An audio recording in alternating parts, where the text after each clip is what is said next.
What's up, guys? Welcome to your 90th Android tutorial for the new Boston. And what I'm doing right now, I'm just finishing setting up some of those variables.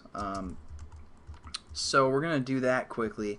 The two variables we want to be able to use for a whole class is a WebView and also the URL. So basically our WebView, what do we label that as? Our browser. So make sure those are variables we can use throughout our whole class. And then again, I set up the edit text. This is going to be basically the URL. If you type that in, we're going to allow that to use that URL. And then also I set up all of our buttons with the references, and I set all the on-click listeners, and I implemented again the on-click listener up here and set up just the standard switching case that we're familiar with. So what we're going to do is we're going to get into some of the methods that we can use with this web view. So far the only method we have is loading a URL from default. But we're also going to allow all these buttons to actually do something. That's what we're basically going to establish in this tutorial. Pretty simple stuff for the most part. Nothing too complicated. It's going to be pretty, like I said, pretty simple here. So let's get into it. We're going to just kind of do some of the methods with this Go button. So basically the first thing that we're going to do is we have our edit text, right? So they can type in a URL, and then once we hit the Go button, it's just going to create basically just the website we want within our web view. So first thing we're going to do is we're going to use our edit text, which we called URL, at least I called URL. We're going to set this equal to our URL dot, or actually let's start a new string. We're going to say string,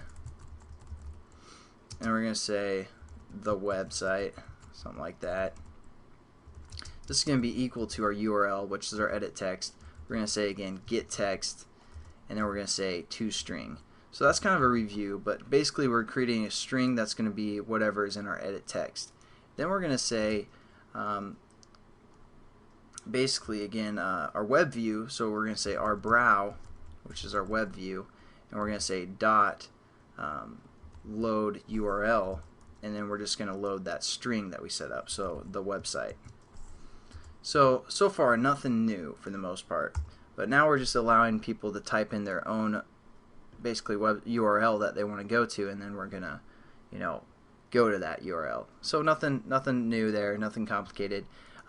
Basically once we use our browser or web view a few times, we store some of that data. So we can use a back button to go to the previous website, a forward button to go to the next website.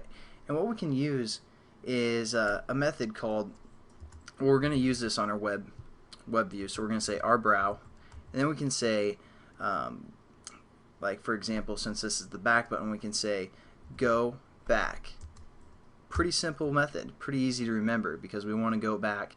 And let's say, for example, right when our application starts, it's going to load my website, mybringback.com, but let's say there's no previous history, so there's nothing to go back to. So we're going to set up a simple if statement, and what we're going to say is we're going to say web, or our brow again, which is our web view, and then we're going to say a method. This is Boolean, so it's going to be true or false. So we can say can go back. So that's going to be like, hey, can we go back? And if we can, then we're going to do this line of code, which will go back. And that's going to be kind of the same layout for go forward as well. So we're just going to copy and paste that. Instead of saying can go back, we're going to say dot can go forward. So again, that's Boolean, checking if it's true or false. And if it's true, we're going to make it our web view go forward. And can you guess the method? It's called go forward. Pretty simple again. But again, these are just some of the methods that we can use for WebView. Now the refresh, we're going to again say something like our brow, again referring to our web view, and we're just going to simply just go dot reload. So it's not actually refresh, but it's reload. Still pretty easy method to remember, and that's just going to reload the website.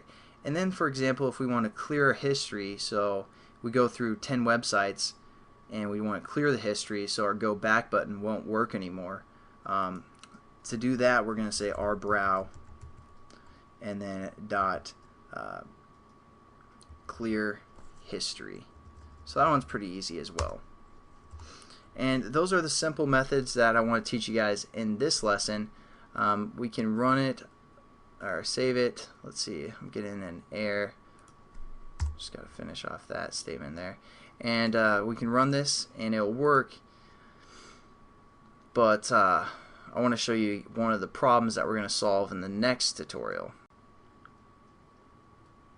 Alright, so we're going to go down to our simple browser application, and it's going to load up again my bring back.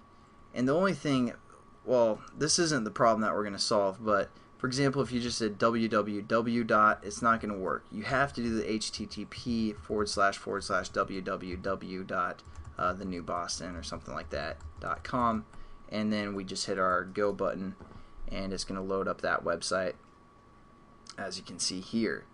And so that's pretty neat. And then if we hit the go back button, it's going to go back to my bring back, go forward, go back, and then clear history. Then we try and go forward again. It's not going to allow us because it cleared all the history. Now here's the problem that we're going to solve in the next tutorial. Let's say I want to click on one of the links, like blog from a website. It opens up a new intent, and it uses the browser intent that's built in with Android. So we want to get rid of that for the most part. I mean, we don't necessarily want to, but we're going to, because we want to have our browser kind of do everything. So it reloads in this WebView. So I'll catch you guys in that tutorial, and have a good one.